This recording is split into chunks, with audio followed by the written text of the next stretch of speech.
Aujourd'hui, j'ai à cœur de vous parler du Dieu qui fait partie de ma vie, de ce Dieu extraordinaire qui est un Dieu de miracles, un Dieu de réconciliation, un Dieu qui guérit, qui libère et qui délivre encore aujourd'hui. Il l'a fait dans ma vie. J'ai plus de 40 et quelques années, on ne les compte plus. J'ai donné mon cœur à Jésus quand j'étais toute petite, enfant. Et pour moi, il a toujours fait partie de ma vie. Mais un jour, j'ai compris que c'était vraiment mon Dieu. Et j'ai grandi avec lui. Mais j'avais de la peine à comprendre son amour de père. Parfois, j'avais de la peine même à le ressentir, que ce papa extraordinaire qui m'a créé m'aime inconditionnellement. Et un jour, j'ai pu le vivre, où il est venu comme enlever des choses qui étaient enfouies à l'intérieur, des blessures, des choses du passé.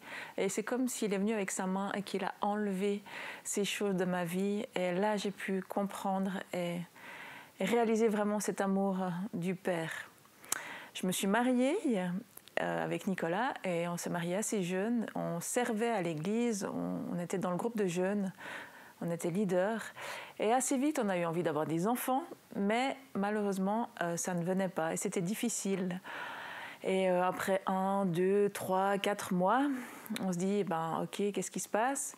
J'en ai parlé avec ma gynécologue, elle m'a toujours rassurée.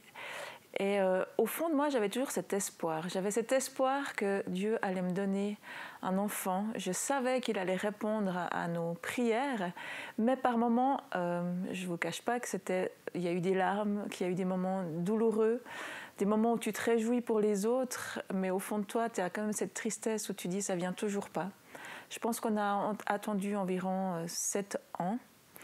Et on avait donné un ultimatum à Dieu en lui disant « Mais Seigneur, fin 2004, j'aimerais pouvoir annoncer à la famille que je suis enceinte. » Et on arrive à la fin de l'année, on passe le cap de l'an 2004 à l'an 2005 sans bébé et sans annonce que j'étais enceinte.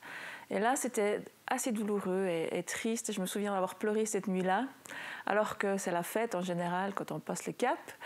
Moi, c'était plutôt un peu les larmes. Et ce soir-là, on a pleuré en rentrant à la maison, cette nuit-là. Mais ce Dieu incroyable, il est rarement en avance, mais il n'est jamais en retard. Donc, je pense que Noam a été conçu le 1er janvier 2005. Et je suis même sûre. Et donc, ça a été la fête pour moi. Cette grossesse, je l'ai vécue vraiment. J'étais épanouie et heureuse parce qu'on avait tellement attendu ce bébé que c'était vraiment une joie. Et le défi a été vraiment à sa naissance. Ça a été un réel combat, sa naissance, qui n'a pas été facile.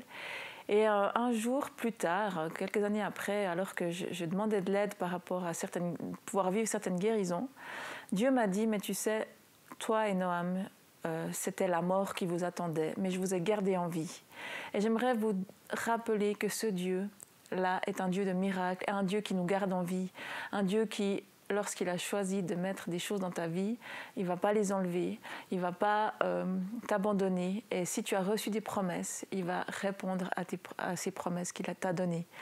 Aujourd'hui, je suis maman de 3 enfants qui sont déjà ados et c'est vraiment une joie et un privilège. Et chaque jour, je crois, je suis reconnaissante d'avoir vraiment ces 3 enfants où je me dis, mais il y a de l'espoir, il y a de la guérison. Et je crois que ce que l'ennemi avait envie dans ma vie, il ne l'a pas gagné. Mais Dieu est venu restaurer, Dieu est venu guérir. Et j'aimerais vraiment vous dire que Dieu vous aime et qu'il va venir vous rejoindre dans vos besoins, dans vos défis. Amen. Comment t'es passé au travers ces 7 années et puis par rapport peut-être aux paroles aussi qui étaient dites des médecins ou comment t'as vécu ça? Alors pendant ces 7 ans d'attente, c'est vrai qu'il y a eu plusieurs moments. Il y a eu des moments où c'était peut-être un peu le désespoir, où je me disais au secours, mais Seigneur, j'aimerais vraiment que ça vienne. Mais au fond, je crois vraiment au plus profond de moi, j'avais cet espoir, j'avais cette foi que Dieu allait répondre à ce désir. Et j'avais reçu des promesses, j'avais reçu des paroles prophétiques, j'avais reçu différentes choses, donc je m'accrochais vraiment à ça. Et la gynécologue, elle m'a donné des paroles de vie, elle m'a dit qu'il n'y avait pas de problème, on allait pouvoir avoir des enfants. Donc au fond de moi, je me suis accrochée à ces promesse de vie, en fait.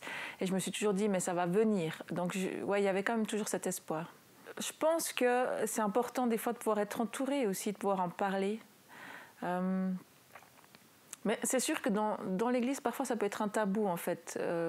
Au début, les gens disent « Ah, t'es enceinte ?» Ben non. Et puis, en fait, les gens parlent au début, et puis tout d'un coup, il y a des années où il y a le gros silence. Enfin, moi, c'est ce que j'ai vécu. Plus personne n'ose rien dire, en fait. Parce qu'en fait, les gens se disent « Mais est-ce qu'elle peut avoir des enfants? Est-ce qu'elle est en difficulté ?» Et puis, je pense, et c'est pas méchant, mais je pense qu'en fait, on ne sait pas trop quoi faire, en fait, en face. Et ce gros silence, il est assez particulier. Et tout d'un coup, il y a quelqu'un qui ose redire « Mais est-ce que vous n'arrivez pas à avoir des enfants? Est-ce qu'on peut prier pour vous ?» Je ne sais pas s'il y a un modèle ou quelque chose à donner, parce que moi, la première, peut-être que si je vois quelqu'un qui n'a pas d'enfant, puis que peut-être que je vais aussi mettre les pieds dans le plat. Enfin, je pense que c'est difficile. Mais je ne peux pas dire que les gens ont mis beaucoup les pieds dans le plat, puis que je suis fâchée ou révoltée. Pas du tout. Je pense que les gens aiment, en fait, et puis peut-être se soucient, en fait. Se soucier de nous, mais peut-être qu'en fait, il y avait un mal-être parce que tu n'oses pas trop en parler. Puis peut-être que nous, on en parlait... Je ne sais même plus, en fait, si on en parlait ou pas, en fait. Je n'ai parlé à quelques personnes, oui. Mais c'est vrai que le fait de servir à l'église puis d'être engagée dans autre chose, ça m'a aidé à ne pas être que focalisée là-dessus. Parce que sinon, je pense que ça aurait été insupportable, en fait. Donc, il y avait d'autres choses qui me donnaient de l'espoir, de m'investir dans d'autres personnes, en fait. Et puis d'avoir à cœur d'autres personnes, et puis d'aimer les gens. Ben, ça m'a aidé à garder cet espoir.